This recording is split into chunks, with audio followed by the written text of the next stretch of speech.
Hello friends, welcome to JC channel. இன்றைக்கி நம்ம என்ன பார்க்க போகிறோம் அப்படின்னா, ஈஸ்டருக்கு ஒரு ஸ்பெஷலான ஸ்வீட் பார்க்க போகிறோம். குலோப் ஜாமுன் எப்படி செய்கிறதுன்னு பார்க்க போகிறோம். நாங்கள் வந்து ரெடிமிக்ஸ், அந்த எம்டிஆரில் ரெடிமிக்ஸ் அதை தான் வாங்கியிருக்கோம். இதுலேயே நம்ம எப்படி கடையில் செய்கிற மாதிரி டேஸ்ட்டில் செய்யலாம் அப்படின்றத தான் நான் உங்களுக்கு சொல்லிக் கொடுக்க போகிறேன். ஃபர்ஸ்ட் அதுக்கு என்னென்ன தேவையான பொருட்கள் அப்படின்னு பார்த்துக்கலாம். நம்ம குலோப் ஜாமுன் அந்த மிக்ஸ் வந்து ஒன்று எடுத்துக்கோங்க. அடுத்தது சுகர் வந்து 3.5 டம்ளர் எடுத்திருக்கேன் நான். சுகர் வந்து 3.5 டம்ளர்.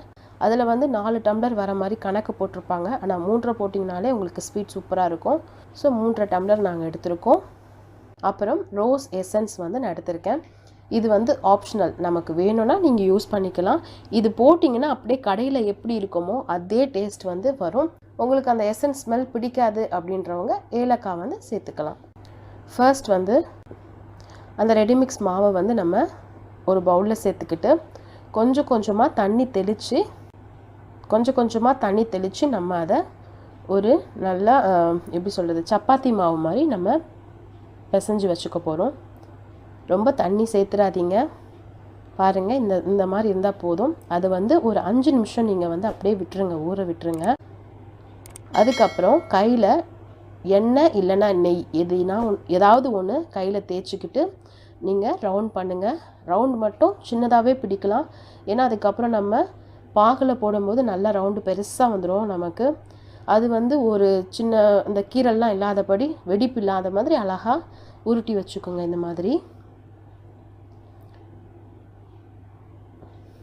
வெடிப்பு இருந்ததுன்னா எண்ணெயில் போட்டு பொரிக்கும் போது உடஞ்சிரும்.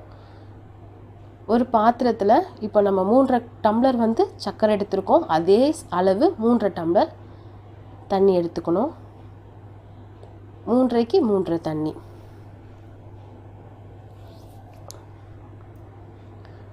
அதை நல்லா கலரி விடுங்க. அந்த சர்க்கரை எல்லாம் கரையணும். இதுக்கு வந்து நமக்கு பாகு கன்சிஸ்டன்சிலாம் வரணும்னு அவசியம் கிடையாது. எல்லா சுகரும் அப்படியே கரைஞ்சதுன்னா போதும், அவ்வளோதான். ஒரு 5 மினிட்ஸ்க்குள்ளே நம்ம முடிச்சிடலாம்.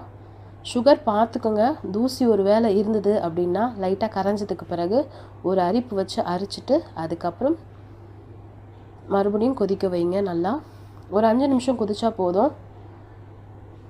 பாருங்கள், நாங்கள் சுகர் எல்லாமே வடிகட்டி எடுத்துட்டோம். ஸ்டவ் ஆஃப் பண்ணதுக்கு பிறகு ரோஸ் எசன்ஸ் சேர்த்துக்கலாம். சேர்த்துட்டு அதை நல்லா மிக்ஸ் பண்ணி விட்டுருங்க. இது ரொம்பவே ஈஸியாக முடிச்சிடலாம். முந்தின நாள் நம்ம செஞ்சால் கூட போதும். அதுக்கப்புறம் ஒரு பேனில் எண்ணெய் இல்லைன்னா நெய், ரெண்டுத்தில் எதுனாலும் எடுத்துக்கோங்க. நான் வந்து எண்ணெய் தான் எடுத்திருக்கேன். எண்ணெயில் போட்டு கொஞ்சமாக போட்டு சிம்லே தான் வச்சு வறுக்கணும் நம்ம குலோப் ஜாமுன் வறுக்கும் போது. ஏன்னா நம்ம ஃபுல்லாக ஹையில் வச்சோன்னா உடனே நமக்கு தீஞ்சு போன மாதிரி பிளாக் ஆகிடும் ரொம்ப. ஸோ நம்ம வந்து சிம்லே வச்சுட்டு வறுக்கும் போது கொஞ்சம் பொறுமையாக வறுத்திங்கன்னா சூப்பராக இருக்கும் நம்ம குலோப் ஜாமுன் பார்க்கவும். பாருங்கள், ஒவ்வொரு பக்கமாக அப்படியே நிறம் மாறிட்டே வருது. ஓரளவுக்கு ப்ரௌன் கலராக வந்த உடனே நம்ம எடுத்துடலாம். பாருங்கள், நமக்கு கலர் வந்துருச்சு. ஸோ இந்த கலர் வரும்போது எடுத்துட்டு அப்படியே பாகில் நம்ம போட்டுக்கலாம். ஒன்று இந்த மாதிரி பாகை நம்ம ஆஃப் பண்ணி வச்சுட்டு நம்ம பொரிச்சு டேரெக்டாக போடலாம். இல்லைன்னா பாகை நம்ம அடுப்பில் வச்சு கொதிக்க வச்சுட்டு எல்லா பால்ஸையும் மொத்தமாக நம்ம பொரிச்சு எடுத்து வச்சுட்டு கடைசியில் ஓரளவுக்கு அந்த பால்ஸ் வந்து சூடு ஆறின பிறகு உள்ளே சேர்த்துக்கிட்டா நமக்கு கரெக்டாக இருக்கும். 2 விதமாகவும் நம்ம செய்யலாம். நான் வந்து பாகை வந்து நான் முதல்ல ரெடி பண்ணி வச்சுட்டேன். அதுக்கப்புறம் இந்த உருண்டைங்களெல்லாம் எண்ணெயில் பொரித்து நான் உள்ளே போட்டேன். பாருங்கள், இது வந்து ஒரு 2 hours வந்து நீங்கள் அப்படியே ஊற விட்டுட்டிங்கன்னா போதும், சூப்பராக இருக்கும். நல்லா அந்த சர்க்கரை பாகில் வந்து நம்ம போட்டிருக்க அந்த உருண்டை எல்லாமே ஊறி நல்லா பெருசாக வந்துடும். இதை வந்து நீங்கள் ஃப்ரிட்ஜில் வச்சு ஒரு 10 days கூட யூஸ் பண்ணலாம். ஸோ கண்டிப்பாக இதை ட்ரை பண்ணி பாருங்கள். ட்ரை பண்ணி பார்த்துட்டு எங்களுக்கு கமெண்ட் பண்ணுங்கள். உங்களுக்கு பிடிச்சிருந்ததுன்னா உங்கள் ஃப்ரெண்ட்ஸ்க்கெல்லாம் ஷேர் பண்ணுங்கள். இன்னும் சப்ஸ்கிரைப் பண்ணாமல் இருந்தீங்கன்னா சப்ஸ்கிரைப் பண்ணிடுங்க. தேங்க்ஸ் ஃபார் வாட்சிங். ஜெசி சேனலை சப்ஸ்கிரைப் பண்ணலன்னா சப்ஸ்கிரைப் பண்ணுங்கள். கூடவே இருக்கிற பெல் ஐக்கானை ப்ரெஸ் பண்ணுங்கள். எங்களுடைய ஒவ்வொரு வீடியோஸையும் நீங்கள் மிஸ் பண்ணாமல் பார்க்கலாம். தேங்க்யூ.